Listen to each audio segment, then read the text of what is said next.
ಈ ಚಾನಲ್ಗೆ ಆತ್ಮೀಯವಾದಂಥ ಸ್ವಾಗತ. ಇಂದಿನ ಕರ್ನಾಟಕದ ಅಡಿಕೆಯ ಮಾರುಕಟ್ಟೆಯ ಪ್ರಮುಖ ದರಗಳನ್ನು ನೋಡ್ಕೊಂಡು ಬರೋಣ. ಒಂದು ಕ್ವಿಂಟಲ್ಗೆ ಎಷ್ಟು ಬೆಲೆಯನ್ನು ಹೊಂದಿದೆ ಅಂತ. ಇನ್ನೂ ಯಾರು ಹೊಸದಾಗಿ ಚಾನಲ್ ನೋಡ್ತಾ ಇದ್ದರೆ ಸಬ್ಸ್ಕ್ರೈಬ್ ಆಗಿ. ಇಂದು ಶಿವಮೊಗ್ಗದಲ್ಲಿ ರಾಶಿ ಅಡಿಕೆ ಬಂದು 52,000 ರೂಪಾಯಿವರೆಗೆ ಸರಾಸರಿ ಬೆಲೆಯನ್ನು ಹೊಂದಿದೆ. 52,000 ರೂಪಾಯಿವರೆಗೆ ಸರಾಸರಿ ಬೆಲೆ ಶಿವಮೊಗ್ಗದಲ್ಲಿ ರಾಶಿ ಅಡಿಕೆಗೆ ಒಂದು ಕ್ವಿಂಟಲ್ಗೆ. ಹಾಗೆ ಶಿವಮೊಗ್ಗದಲ್ಲಿ ಸರಕು ಅಡಿಕೆ ನೋಡೋದಾದರೆ 88,900 ರೂಪಾಯಿವರೆಗೆ ಒಂದು ಕ್ವಿಂಟಲ್ಗೆ ಬೆಲೆಯನ್ನು ಹೊಂದಿದೆ ಸರಕು ಅಡಿಕೆ ಶಿವಮೊಗ್ಗದಲ್ಲಿ ಸರಾಸರಿ.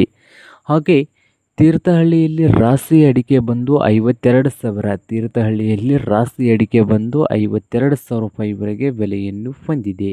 ಹಾಗೆ ತೀರ್ಥಹಳ್ಳಿಯಲ್ಲಿ ಬೆಟ್ಟೆ ಅಡಿಕೆ ನೋಡೋದಾದರೆ ಒಂದು ಕ್ವಿಂಟಲ್ಗೆ 59,900 ರೂಪಾಯಿವರೆಗೆ ಒಂದು ಕ್ವಿಂಟಲ್ಗೆ ಬೆಲೆಯನ್ನು ಹೊಂದಿದೆ.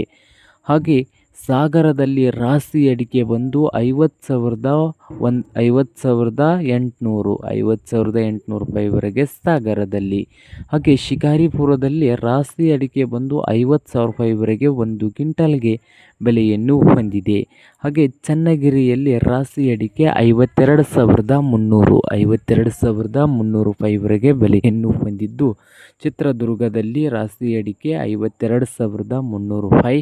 ತುಮಕೂರದಲ್ಲಿ ರಾಶಿ ಅಡಿಕೆ ನೋಡೋದಾದರೆ 50,500 ರೂಪಾಯಿವರೆಗೆ ತುಮಕೂರದಲ್ಲಿ ರಾಶಿ ಅಡಿಕೆ ಒಂದು ಕ್ವಿಂಟಲ್ಗೆ ಬೆಲೆಯನ್ನು ಹೊಂದಿದ್ದು, ಪುತ್ತೂರದಲ್ಲಿ ಹೊಸ ವೆರೈಟಿ ಅಡಿಕೆ ಬಂದು 38,000. ಬಂಟ್ವಾಳದಲ್ಲಿ ಕೋಕಾ ಅಡಿಕೆ ಬಂದು 27,000 ರೂಪಾಯಿವರೆಗೆ ಒಂದು ಕ್ವಿಂಟಲ್ಗೆ ಬೆಲೆಯನ್ನು ಹೊಂದಿದೆ.